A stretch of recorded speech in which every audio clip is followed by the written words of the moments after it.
honestly my first Zoom lecture to the Northern Hemisphere, so really thrilled to virtually be there, and I hope this is a useful background for some of you. I don't know exactly what you've learned so far in this course, but this is aimed to be a bit of a policy 101, and you know, if you're interested in conservation and you're interested in policy, then this is a bit of a background to that.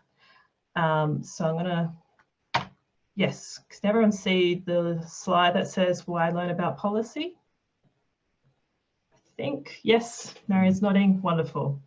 So I imagine if any of you are doing conservation science, or you know, you're doing this course where you're doing you know, coupled human and environmental systems, you're interested in somehow making a bit of a difference to the world and making a positive impact. So I don't imagine many of you are here because you're really super keen on bulldozing forest or something like that. And a lot of the time, conservation problems will need some kind of policy response. And that's a little bit distinct from a management response. A policy response is a bit more, might involve some values and interests and resources. And I'll talk about that a bit more in a moment. But it's important to remember that policy responses are often highly political. So I'll talk a little bit more about that as well. So you might be asking, for example, you know, okay, I'm really interested in science, I'm interested in this particular study species or issue. How do I ensure that the work that I do is policy relevant, or how do I engage effectively with these policy processes? I'm going to just start with some boring terminology, and I promise it's only a little bit, but just to ensure we're all on the same page. So policy is something that is a bit nebulous, and we might think, well, what even really is that? And one of the reasons why it's a little bit unclear about what policy actually is because it can be a lot of different things. So one definition that I like to use sometime is a policy can be like a statement of intent, or a commitment to do something, and how you actually action that statement of intent or course of action might be done through a range of different things. It could be some kind of policy document, or it could be some legislation, for example. It could be either a formal or informal decision. It could even be the absence of a policy. So if you, for example, if you're a government and you don't have any kind of written policy about forest conservation, then that's still a statement about your likely stance about forest conservation, for example. So it can also refer to, you know, an absence of policy is still a policy. A term that we come across sometimes is public policy, and that's can also refer to a few different things. So sometimes it can be in reference to the activity of policy making, or the sum total of policy decisions that have been made across conservation, across transport, across a whole range of different sectors. And that, you know, public policy is all those kind of policy decisions and stances that are largely made by governments, for example. Public policy can also refer to the interdisciplinary study of policy making. So, for example, I have you know, I did my PhD in public policy. So that's, I guess, the academic study of policy making as well. And politics is, again, there's a number of different meanings and interpretations as well. So sometimes it can mean, and a lot of the time, if you read the newspaper or whatever, it's referring to, you know, politics, the argy-bargy that's happening in the newspapers between politicians and between, you know, business leaders and whoever wanting particular outcomes to come out of policy making. So it can mean, you know, between particular parties, but more broadly, it means, you know, it's contestation of social values and involves a whole range of different actors. Sometimes I've seen it referred to as bounded conflict between, you know, values and norms and different people, different ideas. In terms of policy relevance, and this is where I guess we start to get into a territory where we're starting to talk about things that aren't necessarily 100% accepted by some conservation scientists, I suppose. So this is this quote is from Esther Turnout. She's the editor-in-chief of the journal called Environmental Science and Policy, and she's a professor of environmental politics in the Netherlands, I believe. And she's argued that knowledge, so information, data, evidence, knowledge is relevant if it's provided in a form that is considered usable for decision making. So, you know, something is relevant if it can be used by someone to do something or to consume it somehow. And she and other you know, political scientists and social science argues that construction or production of knowledge in a way that is so that it's relevant for someone to use it or action it is actually a political act in itself. So, you know, you might be familiar with some discussions around, you know, science being political or apolitical. My dogs are having an argument. I guess I kind of fall into the camp, I suppose, of saying that all science is political and always has been and always will be, because it's just inevitable, I suppose. You don't produce, science isn't done in a vacuum. It's done by people and have values and judgments and ideas, and so therefore any science that is produced is political by its nature. But just to point out that that's that kind of idea is not necessarily something that a lot of all scientists would agree readily to. So that's just pointing that out again. So even, for example, if you're someone who, if you're a scientist who works in a lab that, I don't know, studies Drosophila melanogaster fruit fly, and you do genetics, and you know, you wear a lab coat and you say, well, I'm not involved in policy or politics at all. I just do science. And I publish in scientific journals, and I don't talk to anyone, and you know, I'm a nerd. It's still your science. I would say that your science is still political, because whoever you're working for has written a grant to get research funding, and you've gotten that grant from a national science funding body, for example, that has been allocated funds by the government of the day, and the grant has said and has had to justify why we need this money to do this science, because you know, this disease is a big issue right now. We need to figure out cost-effective ways of responding to it. So I would say that even if you think that you're not being political, you still are, and that's not a bad thing. It's just, that's just the reality of it. So Miller and Wyborn has called this, you know, it's essentially inevitable that you know, your science is political.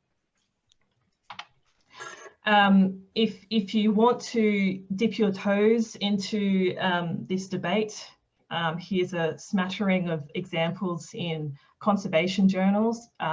Essentially, we've been arguing about whether conservation science or conservation biology is political and has values, you know, forever. It's never going to be resolved, and that's, you know, simply because people hold different values and views on different things. My only complaint is that it would be great if we didn't just go through these cycles and, you know, we would maybe learn from the past sometimes. But, you know, I guess this is, I guess, the reality that we're in as scientists. And then occasionally a scientist will discover policy or discover social science and get an article in Nature or Science about how, you know, science is political. And I'll show you mine in a moment. I've done that before as well. So not excluding myself from this either. This is a quote that I quite like. I guess a lot of the time we think of politics as a bad thing, as something that gets in the way of good science from happening. But this is a quote from an old school public policy textbook from Glyn Davis, who was a former Vice Chancellor of University in Melbourne. And he argued that politics is actually an essential ingredient of producing workable policy that's, you know, publicly accountable and justifiable.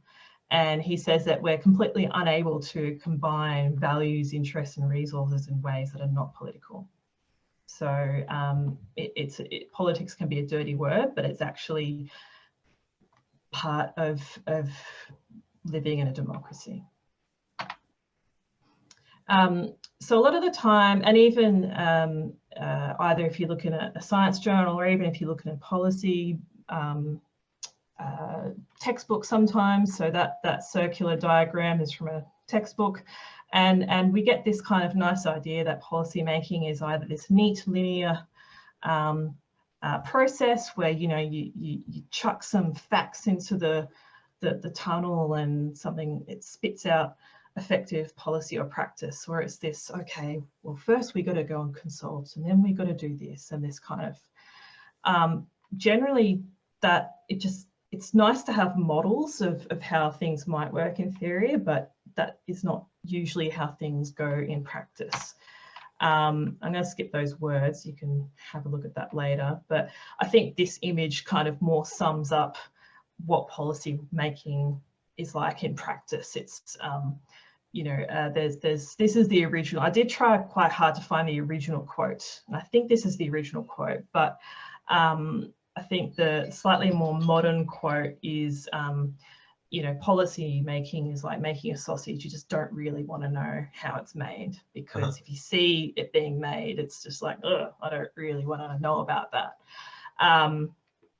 So that's, you know, if that's one image for you to just, you know, glue into your mind, then that's what policy making is like.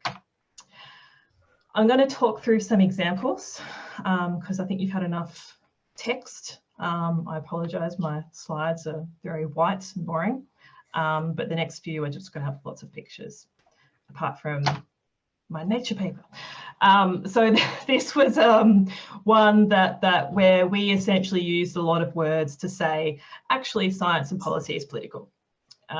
It's well, wasn't too many words. I think it was about 600 or something. But it was in response to this comment piece that came out in Nature, Ecology and Evolution. Marion's shaking her, or not shaking, nodding, I think, maybe, or maybe she was just, I don't know. So Professor Bill Sutherland and Claire Wordley wrote this piece, and they, I guess, Bill's thing is evidence-based conservation. Like him, like many other scientists, and including me, would really love it if conservation occasionally, a bit more often, was informed by scientific evidence. in this piece, he was saying that, look, conservation is being hampered by a lack of reliance on evidence. And the reason why we responded to it was a couple of things. First, the word complacency kind of, for me, evoked images of lazy or ignorant practitioners or public servants who knows there's evidence out there but just can't be bothered. And I don't think that was Bill's intention, but that was, I guess, the impression that I got. And I thought, well, okay, if that's the impression that I'm getting, then maybe someone else might get that as well. And one of the things he talked about, this picture here, was a bat gantry or something that you guys have over there, something to do with bats, where, what is this? There's a power line and someone's put some thingies on those lines to try to stop bats from flying into them. And he argued in this piece that, well, these things are, oh, here we go, yeah, gantries. Gantries have been found to be ineffective after 9 years. They're costing about £1 million. They haven't been tested. Why do they keep being constructed? This is, here he says, I don't know if I can highlight here, but you can have a look at this afterwards. He's saying this isn't due to a lack of available evidence. It's, he was saying this is a culture of complacency. And I guess we wrote this response here saying, well, it's a little bit more complex than that. There's probably some other reasons why these things keep getting built, even though there's a lack of scientific evidence, right? Now, you might be able to talk to me about that in the questions, but I'm going to talk to you about a recent example in my home country. You might be aware of this thing, this little critter, koalas. Everyone likes them, except Australians, because we keep killing them. Here's some maps. So on the left-hand side, this is a estimation of how much koala habitat there was when Europeans colonised Australia. And on the right, it's 2011. So that's nearly 10 years old now. That's how much habitat is left. So at the moment, and I'm not a koala expert, there's, I guess, concerns that, well, very real concerns that the koala, well, it's already listed as vulnerable on the east coast of Australia, but it may well go locally extinct in places like Brisbane, on the top right there, in the capital of Queensland, where I'm from. Could easily go extinct there, within the next couple of decades. Even though, for example, it's not on this map, but koalas are actually invasive on a place called Kangaroo Island in, ironically, South Australia. So they're actually culled there because there's just too many of them. They keep on breeding. Well, actually, no, they're not culled. Sorry, they're not culled because obviously culling koalas is be a highly political thing to do. So instead of culling them, which would be a lot more, probably cost effective, they catch and neuter them at a huge expense. And koalas are not native to this area. But, can you imagine the headlines if, the government chose to cull koalas? We cull kangaroos in where I am at the moment, in Canberra. And happens every year. It's because, humans have cleared huge amounts of trees. So therefore, there's much more grassland in Australia now than there was, pre-invasion. So obviously there's more kangaroos because there's heaps of grass, so they have to be culled. And that's, a hugely political issue because, well, we're killing the national emblem. And, there's local political parties that stand to run for election every time there's an election, purely on the the policy platform of we need to stop culling kangaroos. So anyway, that's a bit off tangent, but this is something that happened a few weeks ago in New South Wales, which is the southern-ish eastern state. There's a coalition state government between the Conservative Party and the Rural Party, the Nationals, and essentially the Nationals leader, this fellow down here, said, we're going to quit the coalition if the New South Wales government doesn't weaken the koala protection policy.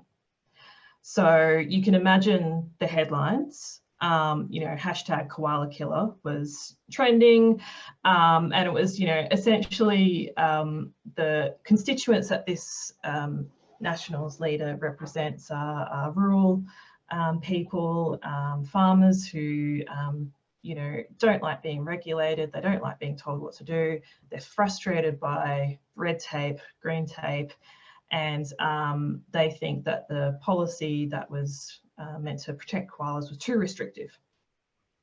Now, putting aside whether or not that was actually the case, the politics was that, okay, this koalas were essentially about to blow up the government. So you can imagine the headlines. This picture I thought was just wonderful. So there was that. They wanted to weaken the laws. You know, editors went crazy with the puns in the headlines, bushwhacked. You know, there was open warfare between the politicians. This is all about we want to weaken the koala protection laws. Then we had our satirical newspaper just said really clearly how it is. Even though this is a satirical newspaper, it's relatively accurate a lot of the time. But, you know, it wasn't necessarily about koalas. It was just koalas was the particular, I guess, tool that these politicians used to try to get a policy change. And then what happened was essentially this fellow said, look, we're going to quit the coalition, and the Premier of New South Wales, Gladys Berejiklian, essentially said, all right, and apparently what was happening, whether this was true or not, but she essentially stormed into their office and said, look, you either your resignation is on my desk at 9 AM or you just need to just shut up. And so she essentially called their bluff. And again, this was what happened, you know, Gladys, Yas Queen, you know, she managed to stave off the contestation from the Nationals Party. That's what happened, and all was okay, right, we're going to keep this koala policy, good. Now what's happened in the last couple of weeks is we've got some issues where the Premier is now in a bit of hot water, having a relationship with someone who was known to be a disgraced Member of Parliament, who happened to also now be involved in some corruption allegations with accepting payments from property developers. So now she's kind of not, her political capital is now, you know, quite low. Again, Batuta kind of went at it again. I can skip that. And now what's happened is, oh, okay, New South Wales government agrees to what the demands originally were. Whether, I think they changed a little bit, but you know, ultimately what's happened is none of this was actually about the koala, and maybe even rural landholders and koala habitat wasn't actually the biggest deal. Koalas have a particular habit of living exactly where we like to build our houses, not so much where we grow our food. So all of that stuff around, you know, rural landholders and farmers doing it tough was all a little bit of a sideshow. And at the end of the day, koalas still are not really getting a good deal out of all of this. So that was all a little bit of an extreme example, but just to, I guess, explain that something that was, you know, if you look at that, go, oh, koala policy, cool, you know, science, we need to know where they live and what are their threats. Unfortunately, a lot of these things are may be ultimately decided, and depending on the particular issue, by things that are not at all due to science. And it's not necessarily due to complacency or you know, people working in government, like at the officer level, or practitioners, you know, willfully ignoring evidence. It's because there was, you know, people higher up in the chain with more power making decisions where they were considering a range of other factors that were not necessarily scientific. So I'm just going to give you 3 things to consider, and these things are from a paper, again, self-promotion, a paper that I wrote a couple of years ago, and there's a blog there as well if you can't be bothered reading the full paper. So number 1, we need to move beyond this linear deficit model. And when I say deficit model, I mean the idea that if we just throw more information into it, we throw more science and facts into the system, then, you know, policy change or effective practice will happen purely under the weight of overwhelming evidence. That's just not really how it happens. Number 2, particularly for anyone who's interested in how do I do this in real life, the first thing is think about who's involved in particular policy processes and why. So there's 6 elements of policy processes, and that's actually a conceptual framework that Paul Kearney and his co-author came up with. And I think it's a nice summary that cuts through. There's a whole bunch of different theories of how policy is made. You know, there's multiple streams, there's I can't even think, there's lots, but they're quite dense, and this kind of 6 things is a nice summary of the things that you might want to think about. So you've got different policy actors, you've got different ideas, context, different events. So that event where you had the Deputy Premier of New South Wales storm into Gladys Berejiklian's office and say, I'm going to quit if you don't change your koala policy. That's an event that, you know, may have provided a policy window for change. And that policy window, you know, things could go a range of different ways after that policy window is opened. So yeah, thinking about how would my research or my science be of interest to different actors. So if your science said, oh, the biggest threat to koalas is housing development, you can imagine there might be some property developers and politicians who are not particularly pleased with that scientific result. So think of how different people and organisations might respond to that evidence. And also, how do those different actors and organisations interact, and how much power and influence do they hold?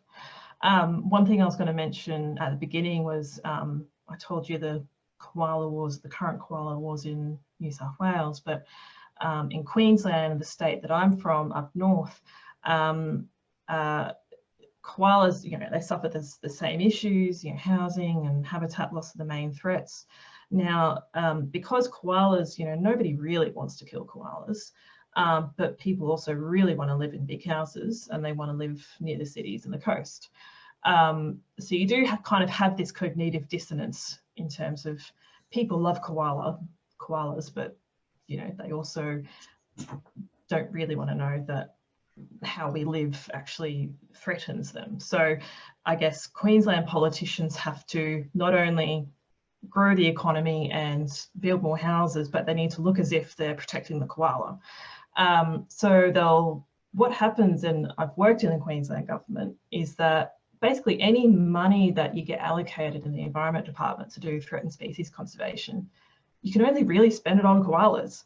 So because politically there's just such a, you need to really look like you're doing good for koalas. It's just unfortunate that Queensland is, such a biodiverse place, more biodiverse than many countries. It's really difficult to spend money on anything other than a koala.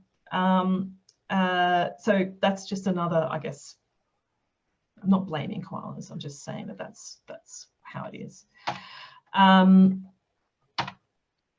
So yeah, you can think about how your research might be relevant to different spatial scales as well. So how is it globally relevant? How is it relevant at a national or regional? How is it relevant to different industries? How is it relevant to different communities?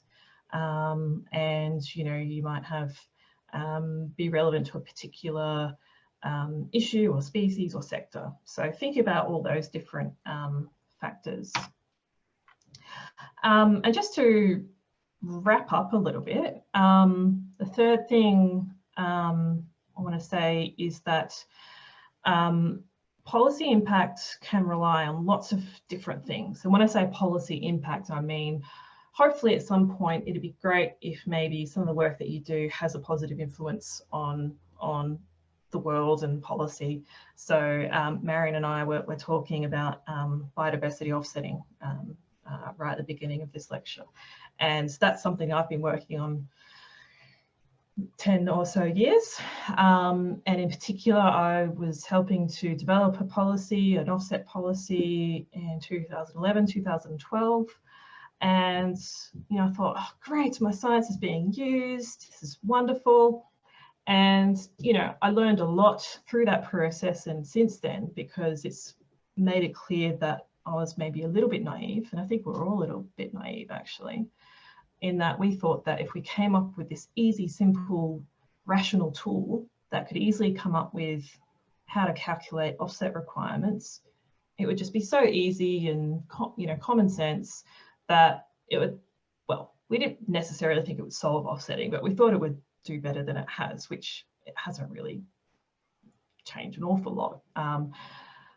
Range of different reasons, but one thing that always probably shouldn't surprise me, but still does a little bit when I talk to people within the government department that we did the work for. 10 years later, they're still actually not really using the policy,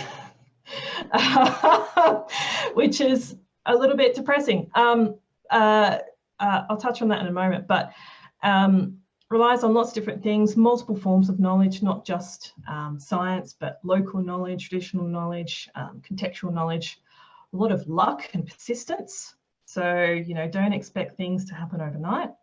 And absolutely relationships. So just from that example again, those relationships that I built 10 years ago, I still draw on because I put a lot of work into building good relationships with those particular people in government. And something for you guys to think about is the people, the peers that you interact with in your class and elsewhere. They're going to be your peers as you go out into the world and work in government or work in industry or work in academia or whatever. And it's really important, really useful to be able to call someone up or email someone who's working somewhere else, but from way back, and say, hey, can we just have a really frank conversation about this issue? And that's built on mutual trust and respect. Storytelling, simple narratives, evidence that's credible and relevant and legitimate. There's always going to be trade-offs. Going back to that persistence thing, you looking after yourself. So conservation is a tough sector to be in. So, ensuring that you look after yourself personally, self-care, all of that. If you need to tap out for a while and just say, I can't really deal with this for now, that's okay. It's a marathon, not a race. So there's some links and papers, and that's it. So thank you. I'll stop my share. Awesome. Thank you, Megan. Really liked your sentence, and let's not blame the koalas. Hilarious. They just look so cute. What can you do? You know, they look into your face. You think, oh, they're ridiculously cute. I thought they transmit a lot of diseases. Didn't they give some diseases to some celebrities once? I don't know about that. They do have a problem with chlamydia, unfortunately. Yeah. It makes them go blind. Yes, it's all very sad. Any questions from people? Now is a good time to ask. Maybe raise your hand and then I can see you, or I hope. It's a big list. Or just talk, maybe. That might help.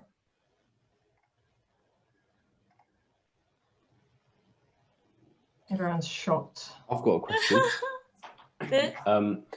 So just going back to like the research being considered usable, I've written it down. So if much research not considered usable, and if so, do you think as researchers we should really consider what is achievable before we actually conduct the research?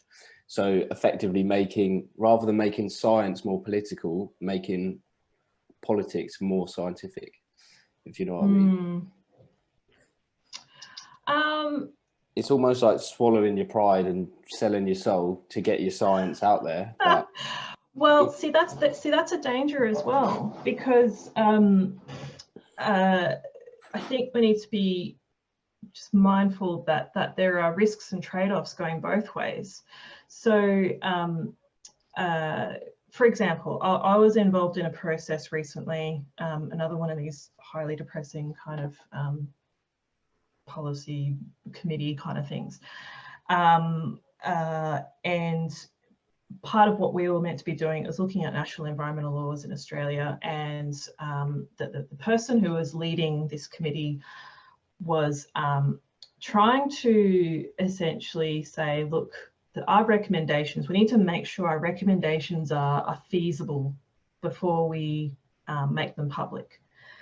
And that didn't sit comfortably with me, because I thought, well, okay, I don't think we should be self-censoring or trying to water down our science before it even gets into I guess the policy space, because as these things work, you know, things are always going to there's always going to be trade-offs. So if you're already trying to make things more palatable before they go out into the world, then I think that is actually reducing the quality of your work.